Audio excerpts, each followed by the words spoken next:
আসসালামু আলাইকুম রহমতুল্লাহি ওয়া বারাকাতুহু। সবাইকে রমাদান মুবারক এবং হিন্দু ভাইদের প্রতি মনের অন্তঃস্থল থেকে ভালোবাসা এবং অভিনন্দন। দর্শক বন্ধুরা, এই ভিডিওটি অত্যন্ত স্পেশাল। আমাদের বাংলাদেশের জাতবিদ ধর্মবিদ নির্বিশেষে আপনি যদি একজন প্রকৃত বাঙালি হন এবং ৭১কে আপনি বিশ্বাস করেন, তাহলে এই ভিডিওটি স্কিপ করার বিন্দু পরিমাণ কোনো কারণ আমি দেখতে পাচ্ছি না। দর্শক বন্ধুরা, শুরুতেই বলে নেই, ৫ই আগস্টে আমাদের বাংলাদেশে যেভাবে পুলিশ গণহত্যা করেছে ইউনূস সরকারের এই পিটুয়া বাহিনী, এটাকে কেন্দ্র করে বিন্দু পরিমাণের বিচারের মুখোমুখি কিন্তু কেউ কাউকে করেনি। মানে ইউনূস সরকার, ওনার যে আপনার কি বলে চেলাপেলা আছে, তাই না? ধরেন একটা মাঠে খেলা হলো, এখন এই খেলার মেন ট্রফি কি বলুন? হয়তোবা ফ্রিজ দেয়, হয়তোবা আপনার টেলিভিশন দেয়, হয়তোবা মোটর সাইকেল দেয়, কিংবা এনিথিং।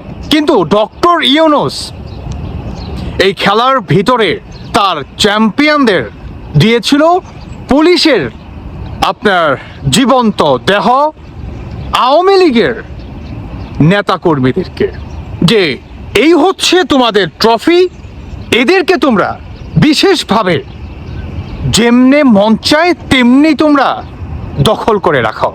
মন চাইলে গণহত্যা করো, মন চাইলে ঘরে নিয়ে সাজায় রাখো, এনিথিং অ্যাজ ইউর উইশ, তাই নয়? এটাই তো করেছে। জলজন্ত প্রমাণ আমরা কিন্তু দেখতে পেরেছি ৫ই আগস্টের পরেই ইউনূস সরকার কিন্তু আপনার দলবিদ নির্বিশেষে নিরপেক্ষতা যে একটা বিষয় সরকারের নিউট্রাল, সেটা কিন্তু ইউনূস সরকার দেখাতে পারে। কাজেই প্রমাণ করে ইউনূস সরকারের আমলে যত স্বৈরাচারের মুখোমুখি হয়েছে, সাধারণ মানুষ তাদের জীবনের নিরাপত্তা পর্যন্ত পায়নি, তাদের ব্যক্তি স্বাধীনতা থেকে পর্যন্ত কোনো কিছুই তারা আসলে পায়নি।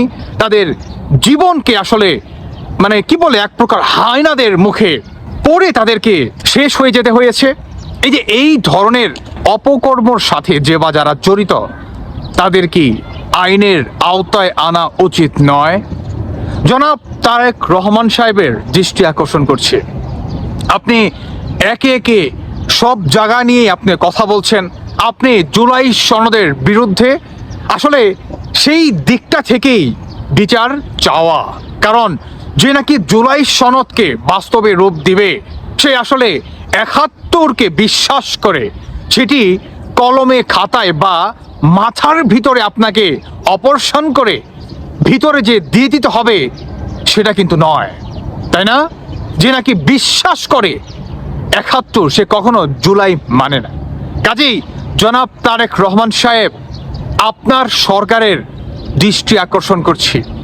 আমার নিরহ ভাই পুলিশ অফিসারদেরকে যারা নির্মমভাবে রাস্তার নেড়ি কুত্তার থেকেও ভয়ঙ্কর মৃত্যু দিয়েছে, তাদেরকে আপনারা প্লিজ বিচারের মুখোমুখি করুন। এটার আসলে প্রয়োজন রয়েছে। দিন শেষে তারাও তো মানুষ, তারাও তো কারো না কারো বাপের ছেলে, তারাও তো কোনো ছেলের বাবা, তিনিও তো কোনো আপনার অভাগা মায়ের সন্তান, তাই কি নয়? কাজেই সেই দিক থেকে চিন্তা ভাবনা করে হলেও তাদেরকে আপনারা বিচারের মুখোমুখি করার দাবি জানাচ্ছি, এবং এর সাথে যে বা যারা জড়িত প্রত্যেকটাকে বিচারের আওতায় আনার দাবি জানাচ্ছি।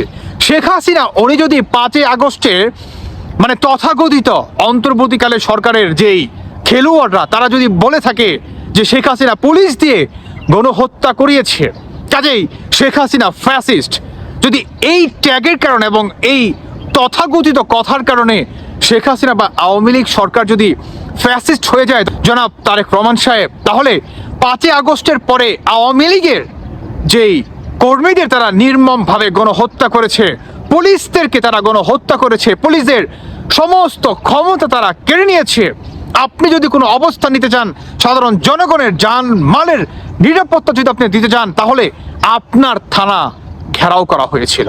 ইভেন আপনাকে মারার এবং সারা জীবনের মতো দাবায় রাখার হুমকি ধমকি পর্যন্ত আপনাকে দেওয়া হয়েছিল এই ইউনূস সরকারের পেটুয়া বাহিনীর পক্ষ থেকে। কাজেই বর্তমান এই সমস্ত কিছুই কিন্তু আপনাকে বিচারের মুখোমুখি করতে হবে। ডক্টর ইউনূস, উনি বিচারের নামে চালাইছে এক পক্ষ নিয়ে স্বৈরতন্ত্র। কাজেই এই স্বৈরতন্ত্র মুখোমুখি এখন প্রত্যেকটাকে বিচারের মুখোমুখি করার তীব্র দাবি জানাচ্ছি। একই দোষে যদি দোষী হয়ে যায় শেখ হাসিনা, তাহলে এই একই সূত্রে বাধা কি ইউনূস সরকার নন?